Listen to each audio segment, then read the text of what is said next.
और ground zero से लगातार अपडेट मेरे सभी सहयोगी हम तक पहुंचा रहे हैं।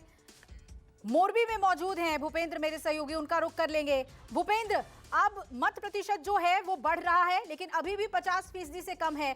मोरबी सीट से क्या खबर आ रही है? वोट प्रतिशत बढ़ रहा है, टर्नआउट वहां पर बढ़ा है वोटर्स का?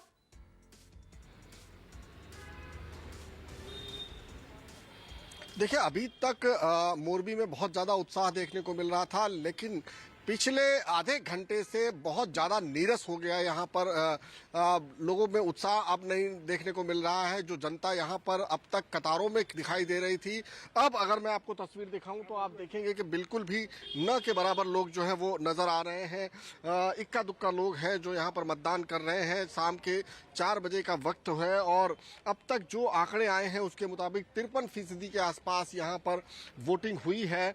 और अब जो है वोटिंग काफ़ी धीमी हो गई है, यहाँ पर देखने को मिल रहा है।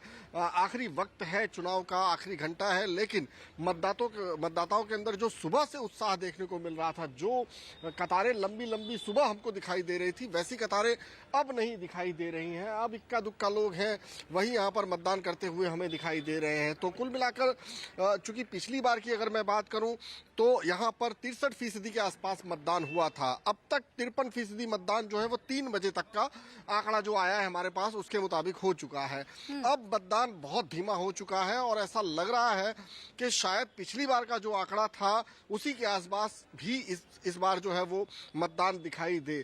जो तस्वीरें सुबह से हम दिखा रहे थे, लोग की लंबी लंबी कतारें, महिलाएं बड़ी तादाद में, यंगस्टर काफी थे, सीनियर सिटीजन्स थे, वो अब बूथ से नहीं दिखाई दे रहे हैं। हालांकि मैं एक बात और भी कहना चाहूंगा, शादियों का बहुत सीजन चल रहा है, इस समय बहुत ज्यादा शादियां चल रही हैं और सुबह से ही ये एक आशंका जताई जा रही थी कि शादियों की वजह से हो सकता है लोग मतदान केंद्र तक कम आए। और अब चूंकि शाम का वक्त है, शादियां ज्यादातर शाम के वक्त में होती हैं, तो ऐसे में ये माना जा रहा है कि हो सकता है उसकी वजह से अब जो मतदान केंद्र है वहां पर लोगों की भीड़ धीरे धीरे कम होने लगी है। हालांकि ये भी सुनने में आया कि कई कार्यकर्ता जो है वो अब घर घर जाकर मतदाताओं को बूथ तक लाने का प्रयास में जुट गए हैं, क्योंकि जिस तरह की नीरसता इस समय दिखाई दे रही है, अगर ऐसा ही रहा तो वो एक तरह से कह सकते हैं कि जो मतदान, बहुत ज्यादा मतदान के लिए लगातार प्रधानमंत्री आह्वान कर रहे थे, चुनाव आयोग ने कई कोशिशें की हैं, वो यहाँ पर फिलहाल होता हुआ नहीं दिखाई दे रहा। जी बिल्कुल। और हमारे साथ खास मेहमान भी जुड़